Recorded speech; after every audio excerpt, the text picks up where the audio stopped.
I'm Andrew Aaron, founder and designer at New York Tilemakers, based in Long Island City, Queens. I'm going to make art tiles in these videos, and this is my first in the series and in the millennium. You can see my pail of clay scraps. These pieces are leftover from tiles that I've already embossed and trimmed. The scraps will be recycled in a pug mill, which is a machine that gets a lot of use here at the studio. The pug mill helps us turn moist clay scraps into a homogeneous mixture, and it extrudes the clay body. The dictionary definition of a pug mill hasn't changed much in over 100 years.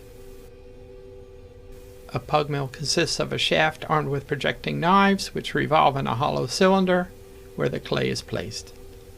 In these last 100 years, donkeys have become scarce in Queens, so we have an electric pug mill. This clay is low-fire earthenware. It's gray now, but after the bisque and the glaze firings, it becomes a bright white clay body that is very smooth.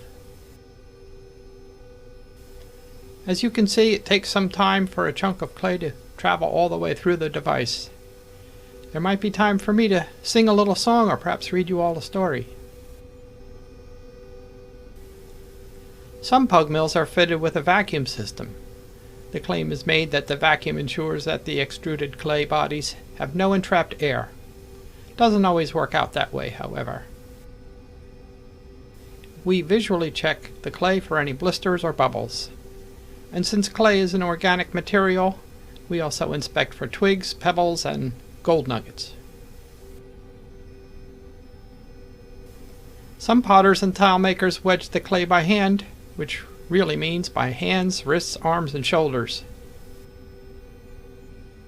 Fun wedging directions include: press your palms inward as you are pushing the clay down and away from you. Make sure you're using your body weight. You should wedge at least 30 times when clay is fresh out of the bag.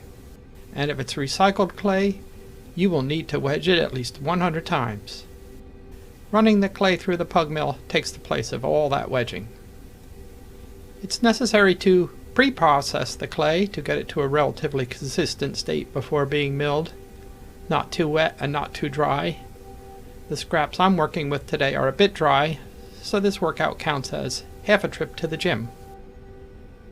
Please check out part 2, where the extruded clay is shaped and embossed.